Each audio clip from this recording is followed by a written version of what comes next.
kes COVID-19 Selangor, apa yang anda perlu tahu? Malaysia dilaporkan terus mencatatkan peningkatan kes baharu COVID-19. Setakat tengah hari kemarin, 6,509 lagi jangkitan yang dilaporkan. Ketua Pengarah Kesihatan Tan Sri Dr. Nur Hisham Abdullah menciap di Twitter bahawa Selangor mencatat jangkitan baharu tertinggi dengan 2,049 kes. Maklumat utama wabak COVID-19 menyebut bahawa pesakit sembuh 3,452, kes baharu 6,509 di mana 6,489 adalah kes tempatan dan 20 kes import. Kes aktif 60,018, pesakit dalam ICU 711, pesakit perlukan bantuan pernafasan 369, kematian 61, jumlah setakat ini 2,309 kematian. Kebanyakan pesakit yang meninggal dunia adalah warga emas yang mengalami komorbiditi, manakala jumlah pesakit yang dirawat di unit rawatan rapi ICU juga mencecah bilangan tertinggi kemarin. Menurut laporan KKM, terdapat 20 lagi kluster baharu yang menjadikan jumlah kluster aktif setakat ini sebanyak 570 kluster. Sebanyak 8 kluster baharu adalah dalam kategori tempat kerja, diikuti dengan komuniti 6, keagamaan 3 dan masing-masing satu kluster kategori institusi pendidikan Kementerian Pendidikan, kumpulan berisiko tinggi dan import. Sebelum ini, Nur Hisham berkata Malaysia kini berhadapan dengan varian yang lebih ganas dan mampu mencetuskan kadar jangkitan serta kematian yang lebih tinggi. Sehingga kini sebanyak 62 kes positif dikesan melibatkan varian Afrika Selatan B1351, sementara varian dari India B1617 yang dikesan setakat ini melibatkan 2 kes B16171 dan B16172 dan seorang daripadanya sudah pun meninggal dunia, katanya, seperti dipetik bernama pada 15 Mei lalu.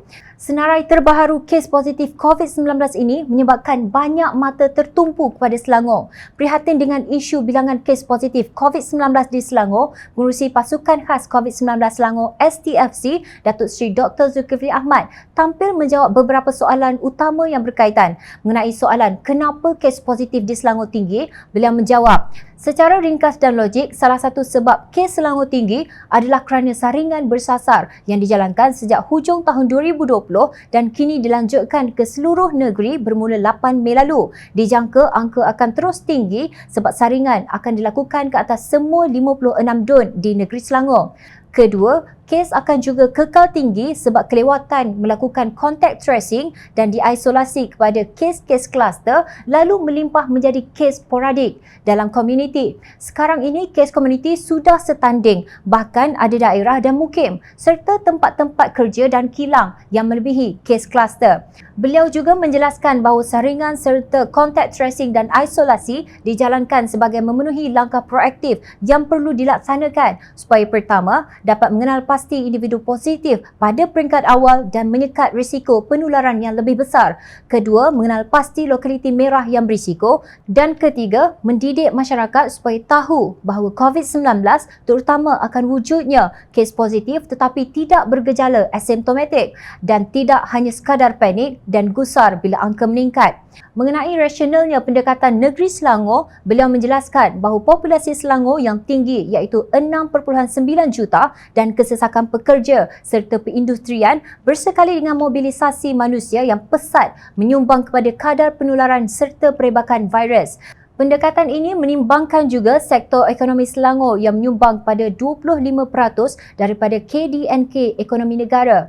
Penularan di kilang dan industri serta tempat tinggal pekerja akan membawa impak buruk kepada produktiviti dan ekonomi serta pendapatan kepada pekerja seandainya ditutup atau dikenakan PKP, ujar Zulkifli. Beliau berkata kerajaan Selangor prihatin untuk melindungi kesihatan serta kebajikan rakyat, khususnya golongan B40 dan bekerja sendiri dan juga kaki tangan awam dan juga swasta.